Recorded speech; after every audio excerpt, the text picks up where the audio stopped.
Hello বন্ধুরা, good morning. সবাই কেমন আছো? আশা করছি সবাই ভালো আছো, আর আমিও ভালো আছি। আমার নতুন একটি ব্লগে তোমাদের সবাইকে স্বাগত জানাই। মেয়ে চলে গেছে স্কুলে আর বর চলে গেছে অফিসে।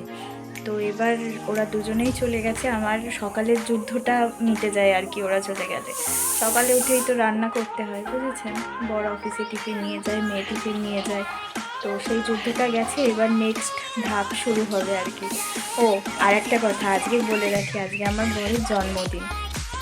তো আজকে সারাদিন ওই জন্মদিন রিলেটেডই সব কিছু করবো। কী রান্না করব, কী হবে, সব কিছু আপনাদের সাথে শেয়ার করব। ভিডিওটা অবশ্যই দেখতে থাকবেন। বন্ধুরা, ঘুম থেকে উঠেই আগে আমাদের যে কাজটা করতে হয় সেটা হচ্ছে বিছানা গোছানো। এই কাজটা না করলে ঘরদোর একদম মানায় না। তো আমার ঘর তো সব উল্টোপাল্টা ছিল, এইবার আমি সব কিছু গুছিয়ে নেব। বিছানাটা না গোছালে না কিছুই ভালো লাগে না, ঘর যতই পরিপাটি থাকুক না কেন। তো আমি আগে বাসি কাজটা সেরে নিই, তারপরে আরও কী কাজ করব সব আপনাদের দেখাবো। বিছানা পরিষ্কার করা হয়ে গেলে এরপর আমি চলে এসেছিলাম ঘরদোর ঝাড় দিতে। আমার এই সকালবেলা দুটো কাজই থাকে, ঘরদোর ঝাড় দেওয়া, বিছানা কাঁথা পরিষ্কার করা আর ঘর মোছা। আর আমার শাশুড়ি মাই সব রান্নাবান্না করে। হ্যাঁ, আর আমি রাত্রের রান্নাটা যদিও করি, এটা আমরা দুজনে ভাগযোগ করে নিয়েছি কাজবাজ। কী বলেন তো, দুজনে মিলেমিশে করলে না কাজের অসুবিধা হয় না। তারপর আমি চলে এসেছিলাম, কতগুলো জামা কাপড় জমেছিল সেইগুলো কাচতে।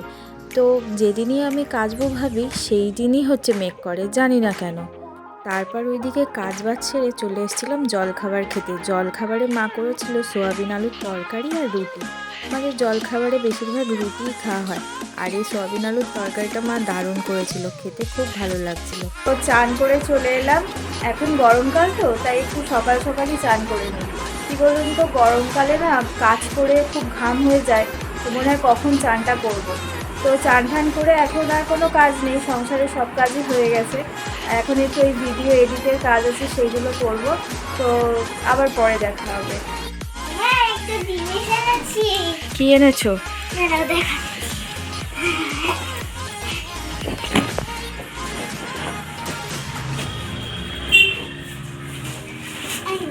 তোমার জন্য এনেছি। Thank you. ওয়েলকাম। লজেন্স এনেছো? হ্যাঁ, তাই? তোমার এই লজেন্সটা পছন্দ হয়েছে? হ্যাঁ, কত লজেন্স এনেছে শোনো আমার জন্য। এখন ছিল দুপুরবেলায়, আর মা এখানে রান্নাঘরে পকোড়াগুলো ভাজছিল। এইগুলো ছিল ধনেপাতার পকোড়া, আরও ছিল মটর ডাল দিয়ে কেমন সুন্দর করে করে, খেতে খুব ভালো লাগে। ওইদিকে মা পকোড়া ভাজছিল, আর আমি এইদিকে হচ্ছে বাবা কিছু বাজার করে এনেছিল, মানে মুদিখানা দোকানের জিনিস, সেইগুলোই আমি ঠিকঠাক করে রাখছিলাম। ওই ডাল, তারপরে যেহেতু বরের জন্মদিন ছিল, পায়েসের চাল, এইসব অনেক কিছু এনেছিল, সেইগুলোই আমি ঠিকঠাক করে রাখছিলাম। আর আমাদের দুপুরের খাবারের মেনুতে ছিল টক ডাল, আম দিয়ে টক ডাল, আর ছিল এখানে শিম বাটা। এটা কি বলুন তো, ওই কাঁচা লঙ্কা তারপরে রসুন দিয়ে মা খুব সুন্দর বাটে, ভালো লাগে খেতে, খুব দারুণ লাগে, খেয়ে একবার ট্রাই করতে পারেন। আর এটা ছিল ওই যে পকোড়া, যেটা আগেই দেখালাম। এই ছিল আমাদের সাদামাটা লাঞ্চ, ভালোই লাগলো। তারপর বিকেলবেলায় আমি আর আমার দেওর বেরিয়ে পড়েছিলাম, যেখানে যাচ্ছিলাম আপনাদের তো অবশ্যই দেখাবো। আমরা চলে এসেছিলাম কেক কিনতে নিয়মরে। আসলে ওই যে যেহেতু জন্মদিন, তাই কেকটা না হলে তো মানায় না। আর আমার দেওর বললো যে চলো বৌদি, তুমিও পছন্দ করে দেবে, সেই জন্যই আমরা এসেছিলাম। আর এত কেকের মধ্যে একটা পছন্দ করে ও নিয়েও নিল। হ্যালো বন্ধুরা, এখন আমরা নাচের স্কুলে যাচ্ছি। এই প্রথম আমার মা আমার নাচের স্কুলে যাচ্ছে। প্রথম যাচ্ছি? হ্যাঁ। আর বিকেলবেলার ওয়েদারটা দেখুন, কি সুন্দর হাওয়া দিচ্ছে, আবার একটু মেঘও করেছে, জানি না বৃষ্টি হবে কি না, তবে খুব সুন্দর লাগছিল, তাই জন্য আপনাদের একটু দেখালাম।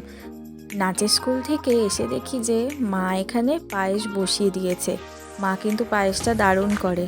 তো এখানে পায়েস হচ্ছিল, আর পাশে বাবা এখানে মিক্সড ফ্রাইড রাইস করছিল। বাবাই আজকের রান্নার সব দায়িত্বে ছিল। আর এই যে আমরা কেকটা সাজিয়েও ফেলেছিলাম, এই কেকটা নিয়েছিলাম। কেমন হয়েছে বন্ধুরা কমেন্ট করে জানাবে। তো আমাদের এখানে বার্থডে বয়ও চলে এসেছিলো। এই ক্যান্ডেলটা অনেকবার জ্বালানোর চেষ্টা হয়েছে, কিন্তু পারা যায়নি। তো যখন জ্বলবে দেখুন সবার কি রিয়াকশান, এই দেখুন সবাই ভয় পেয়ে উঠেছে আর কি। আমার বর তো হিসেবে খুবই ভয় পায়, জানি না কেন। আর আমার মেয়ে ওই দেখুন ওই কোনায় ঢুকে রয়েছে। Happy birthday to you, happy এবারও কেক কেটে সবাইকে খাইয়ে দিচ্ছিল, এখন মাকে খাওয়াচ্ছিল, তার আগে মেয়েকে খাওয়ানো হয়ে গেছে, এরপর বাবাকেও খাওয়াবে। তো যাই হোক, আমরা এই যে 5-6 মিলে খুব সুন্দরই ওর জন্মদিন অনুষ্ঠানটা পালন করেছিলাম। শুধু আমাদের নয়, বাড়ির প্রত্যেকেরই আমরা এইভাবে সেলিব্রেট করি, খুব সাদামাটা ছোটোখাটোভাবে। তারপরেও আমাকে যখন কেকটা খাওয়াতে এসছে, আমি ভাবলাম যে আগে বার্থডে বয়কেই খাওয়াই, না হলে তো মানায় না। আর ও দেখুন আমাকে কেক খাওয়াতে গিয়ে মুখে লাগিয়ে দিল, ভালো না একদম। জন্মদিনের স্পেশাল মেনুতে ছিল মিক্স ফ্রাইড রাইস আর চিলি চিকেন, আর ছিল পায়েসটা তো মা বানিয়েছে, আপনারা দেখলেন। আর এই চিলি চিকেন ফ্রাইড রাইসটা সবটাই বাবা বানিয়েছিল। আমার এখানে কোনো কন্ট্রিবিউশনই নেই। আসলে কি বলুন তো, যতদিন বাবা মা পারবে জন্মদিনটা ওরাই পালন করুক, আমিও সেটাই চাই। তারপর আমরা খেয়ে দিয়ে চলে এসেছিলাম ঘরে। আর ঘরে এখানে আমি কোল্ড ড্রিঙ্কস নিয়ে এসেছিলাম সবার জন্যে, কারণ ওইসব খেয়ে না একটু কোল্ড ড্রিঙ্কস খেলে বেশ ভালোই লাগে। তবে আমি এখানে মেয়েকে, মাকে সবাইকে দিচ্ছিলাম। আর এখানে আমরা কী বলুন তো, ওই যে রাত্রিবেলা না আমরা রোজই আর কি একটু সবাই মিলে বসে গল্প করে তারপরে যে যার ঘরে ঘুমাতে যাই। তো ওরা মেনলি আমাদের ঘরেই আসে গল্প করতে। কেমন হলো জন্মদিন? দারুণ। আমি যে গিফটটা দেবো সেইটা অনলাইনেই পড়ে আছে, এখনো চলে আসেনি। জন্মদিন তো চলে গেল, দেখি কবে আসে। কোনো ব্যাপার না, এটাই অনেক। তো বন্ধুরা, ভিডিওটা এইটুকুই। যদি ভালো লাগে চ্যানেলটিকে সাবস্ক্রাইব করে অবশ্যই পাশে থাকবেন, আর নতুন ভিডিওর আপডেট পেতে বেল আইকনটা প্রেস করে দেবেন। আবার পরে দেখা হবে নতুন একটা ভিডিওতে। Tata, good night.